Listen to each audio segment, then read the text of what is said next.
Well, good morning, good afternoon, good evening, depending on when you may be watching this. I am Jamie Moeller, and this is the Grad Connection, where my goal is to try to help graduate students do more than just survive. I want to see you thrive. Last week, I started this series that I'm calling the Teaching Assistant Series, and I began by kind of laying out, at least from my perspective at Purdue, the different kinds of assistantships that exist. And so now I kind of want to, from this point forward, really just talk about the teaching assistants kinds of things. Again, this is going to be kind of probably specific to Purdue, but hopefully if you're at another university, some of this might be helpful for you as well, at least to help you know what kinds of questions to ask and have one frame or kind of a comparison, if you will. When I think about teaching assistants, first of all, as you enter in, you first have to kind of look at what are course types that you're going to be dealing with, what are the different roles that you might be expected to fill, and then kind of what are the responsibilities, right? And then there are a couple other things I want to talk about. So at Purdue, when we talk about courses, oftentimes we're talking about, you can have a lecture, right? So it's basically typically the faculty member getting up and speaking. You can have a demonstration, right? So like software demonstration, that kind of thing. You can have something called a recitation, which across the board that kind of varies. Sometimes it's presentation, sometimes it's Q&A, sometimes it's other kinds of things. There's a presentation mode. And then you kind of have these more intimate kind of situations where you have like a lab environment or a clinical environment, and that lab can be either a bench lab or it could be a computer lab, whatever. But you have lab, you have clinic, you have studio.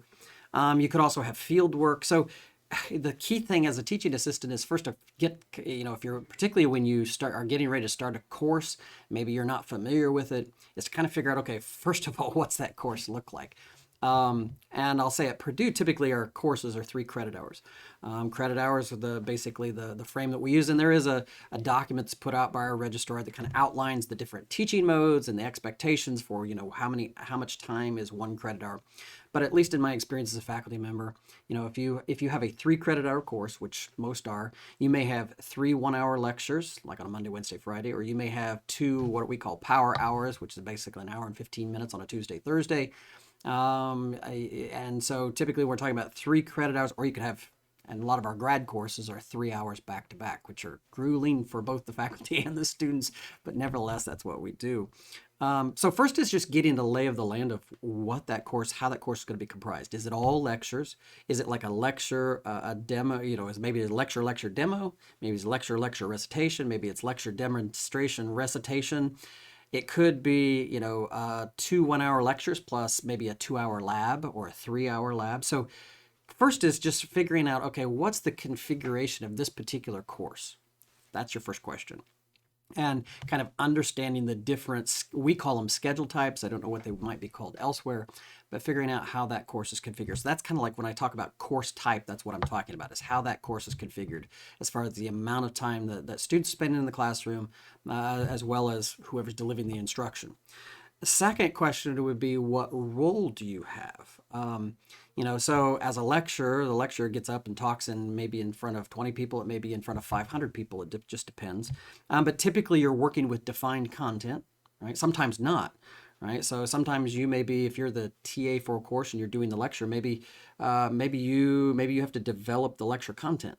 Sometimes you work from stuff that's already developed. Sometimes you have to develop it on your own. I'll say my experience with most of the graduate students that I've worked with, I'm usually the one that's been responsible for the lectures, and then they've worked in lab situations. Now I come from a computing kind of environment. And occasionally I would have graduate students who would deliver a lecture to get them some experience. I think, to me, it's critical for graduate students to get experience teaching. And because you're really kind of honing a couple things at the same time, as you're kind of getting some teaching chops about you. But you're also developing presentation skills. Granted, I will say most graduate students, most people that go into graduate degrees, have some bent towards presentation, but we could all improve. And really, the only way you get better at it is by doing it. So anyway, that's the lecture.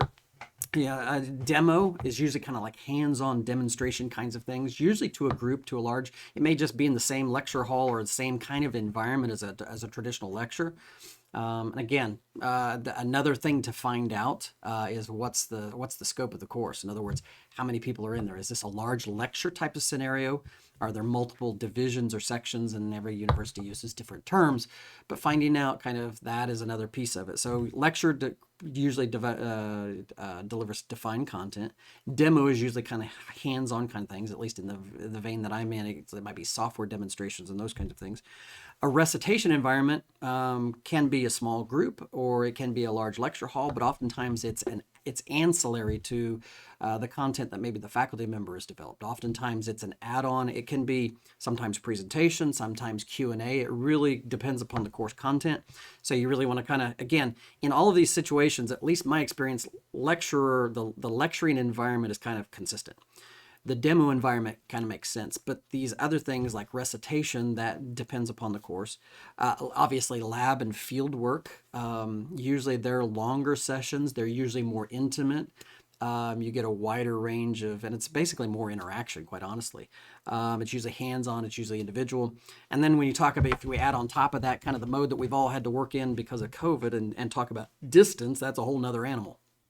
And I think one of the things that all of us are trying to struggle with as we enter into whatever the new normal is, as far as instruction is concerned, is kind of how do you treat this hybrid environment?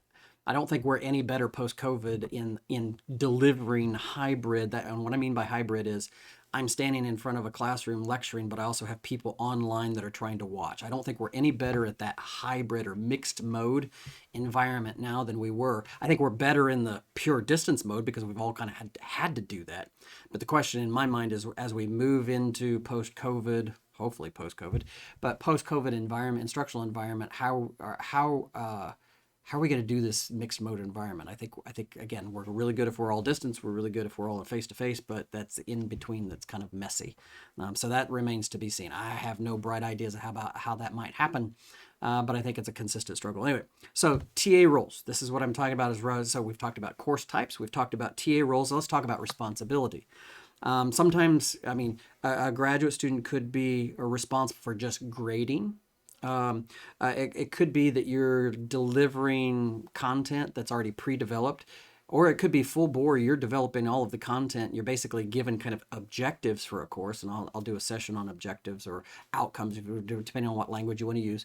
You may be just given a set of objectives, and some guardrails about kind of expectations, and then you're kind of cut loose and set free to really kind of take the course in the direction that you want. And that's kind of a fun environment, but it's also can be daunting if it's one of your first first kind of forays into teaching and doing those kinds of things.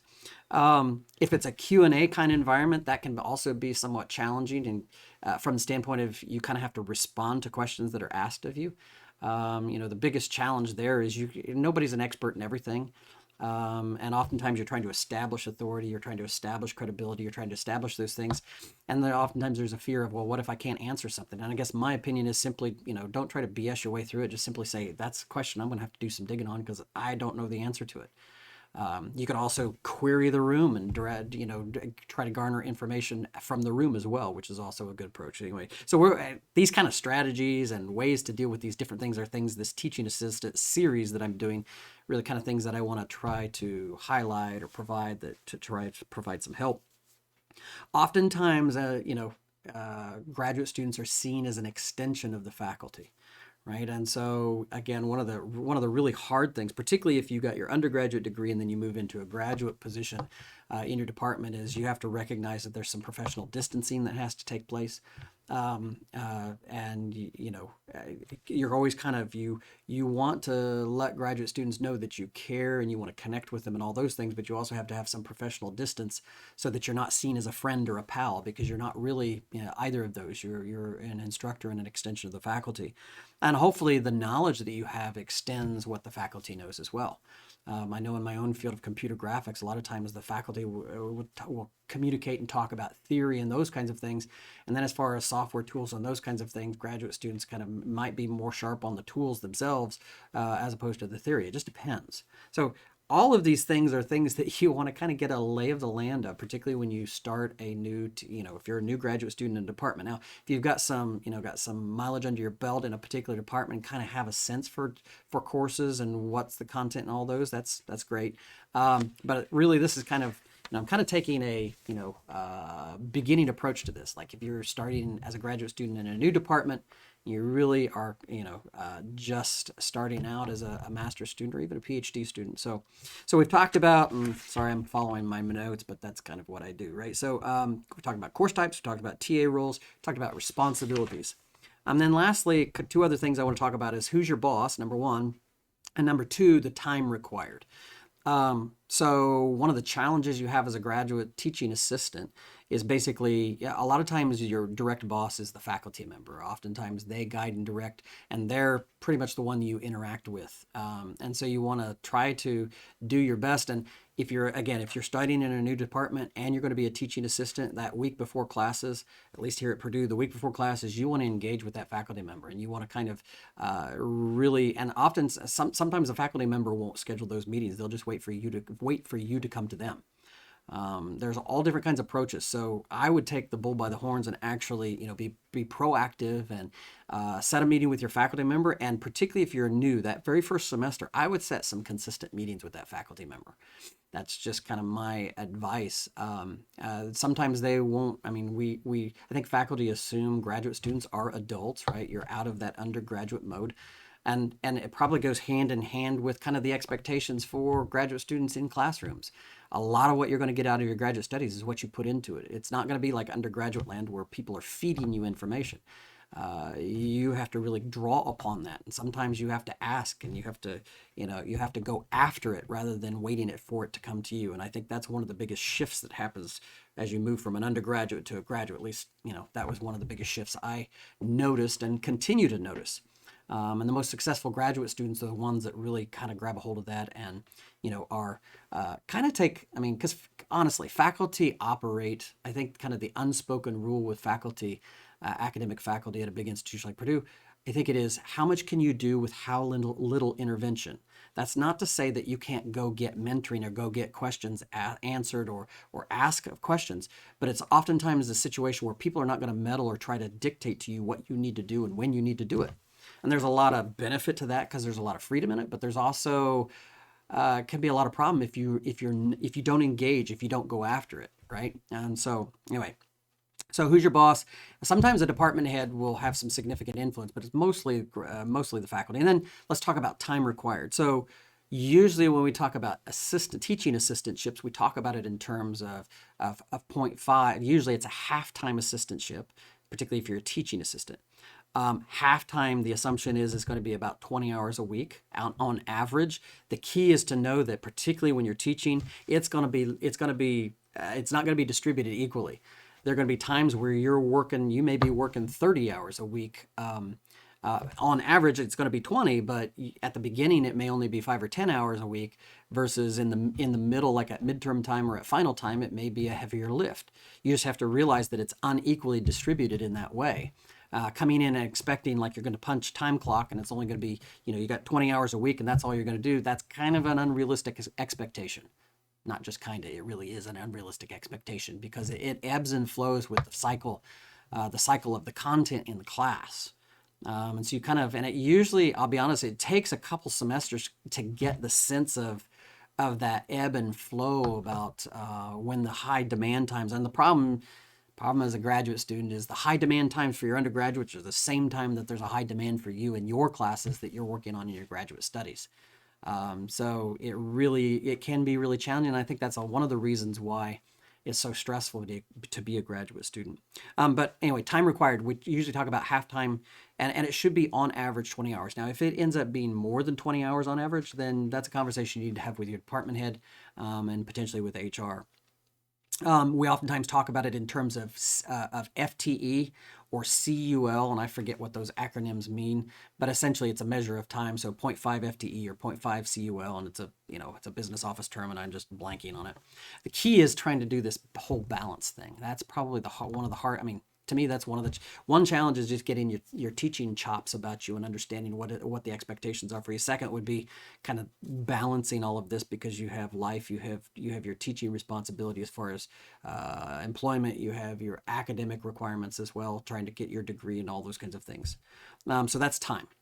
Now, I wrote down 5 things that I think are key things to learn as soon as you possibly can in a teaching assistant role. First of all, is who assigns the teaching assistantships and who assesses.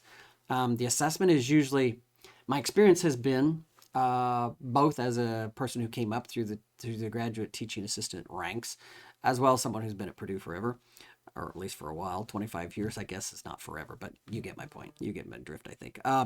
But nevertheless, one of the things I've noticed is, unless you totally tank it, usually you're probably not going to get a lot of, you have to ask for the feedback. You have to seek after that feedback, because oftentimes, honestly, faculty are not trained as like experts in, and there are some that are really good, but, more often than not, you have to ask for that feedback and be prepared to take it, whether it's good, bad, or, ugly. And so, and take it to heart and figure out how to improve. Again, a lot of this is you seeking after it rather than waiting for it to come to you. Don't be afraid to ask for feedback would be my encouragement. And also understand who assesses, and it's usually the faculty member. And it's very common to go semester to semester. And again, that's one of the things that makes being a teaching assistant stressful, is you never know, is your funding going to be continued? And generally as a teaching assistant, I think it may be more stable than some other kinds of assistantships, but it's dependent upon performance by you. Second question that I would say is, what kind of course type, what kind of role, what kind of responsibility will you have? And try to check in frequently. Don't make any assumptions about expectations. Given expectations, you want to number 3 would be kind of understand what your department or unit expectations are. What is the culture of that unit? Is teaching seen as a necessary evil to that department, or is it seen as the core, most important thing that department does? And there are different perspectives on this. Some people focus, some departments, it's all about the research, and teaching is just this side gig that you do, and you just do it because you have to. Others, teaching is like the focal point, and research is kind of a secondary thing. But you really want to kind of understand, where that unit is coming from as far as that. Faculty expectations. What is their expectation? Are they, so let's say you have a class that's comprised of a 1-hour lecture a week, a 1-hour demo a week, and a 2-hour lab or a 3-hour lab a week. And let's say you're the lab instructor. So what is the faculty's expectation on your attendance at those other 2 things, like the lecture and the demo? Even if they don't expect you to be there in your first semester, I would certainly go to those, because it's going to give you context, and it's going to make you a better teacher for the lab or hands-on component. What are their expectations if there are evening exams or final exams? What are their expectations as far as grading, when you get your grades in, and how?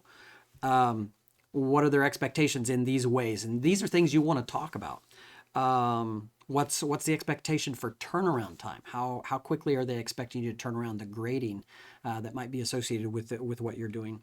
And communication with students. And to me, I think this is just my personal opinion, a kind of teaching philosophy thing. I think as long as you care about your students, I think that's the most important thing. I think most students are willing to give you grace if they know you care and they know you're trying. But it's when you see students as, just second thought, where you don't really care about whether they learn or not. You're more focused on other things. That's when it gets, I think, difficult. But I think if you truly care, and this is one of the challenges, is that my experiences with faculty at academic institutions like Purdue, you have faculty, first of all, there's a separation between the faculty that really care about teaching and care about their students, and those that don't. And you cannot those that don't care, you can't teach that, you can't instill that, you can't change that, you can't. So I just kind of I don't know what the only thing you can do is try to legislate that, and it doesn't work very well. Those who care, then you have to figure out, once you know somebody actually cares, is what I found is a lot of faculty members they don't know how to express that care. And you could see it in their actions of things that they try to do, but they may be awkward, or they may not relate real well, or all those kinds of things. And so in that particular scenario, when you have a faculty member who cares, who's just awkward and maybe trying to how to show that or how to help you, give them a little grace. And the same thing I would say for you as a teaching assistant, the same would be true of you. If your students believe and know that you care, and it can't just be fake because they'll see through it. They just will. And so having just caring, I think, is the first thing, and caring enough to try to figure out how to help them, because you're supposed to be the advocate for them with the content, right? And you're part of that whole thing. And then lastly, the last kind of point 5 that I had, so who assigns and who assesses, number 1. What course type, role, responsibility, number 2. Number 3, department and unit expectations. What's the culture of the department? What are the expectations? Number 4, faculty expectations, and having those conversations about the operational details of the course. And then number 5, feedback mechanisms, is figuring out how to get feedback. And again, as I've said throughout this, oftentimes you have to seek out that feedback.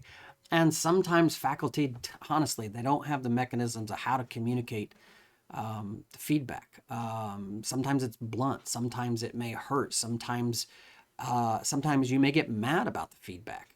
I think it's unfair or whatever, but take that feedback to heart and turn it around. And instead of getting, I'm a person who gets angry very easy. I am a person who gets very angry very easy. One of the things I've learned how to do is take that anger and turn it around into motivation, right, to do better. And so if you could do that. So again, this is kind of number 2 in the teaching assistant series. I really want to kind of focus on, and I'm trying to think in my mind, as we ramp into the fall semester and we're all returning to campus, as graduate students return, what are the things that are probably on your mind? And I'm trying to pick out content pieces that I think will help. Whether you're a beginning graduate student teaching assistant or whether you're a returning graduate student teaching assistant, hopefully this helps. I'll offer any questions you have. Feel free to you can email me. You can interact on the YouTube channel and basically place comments there. You can also engage in the private Facebook group, which I would encourage you to do, trying to connect graduate students together and create a little bit of sense of community. So with that, I hope you find this helpful. This is number 2 in the Teaching Assistant series, and we'll continue on next week. Bye-bye.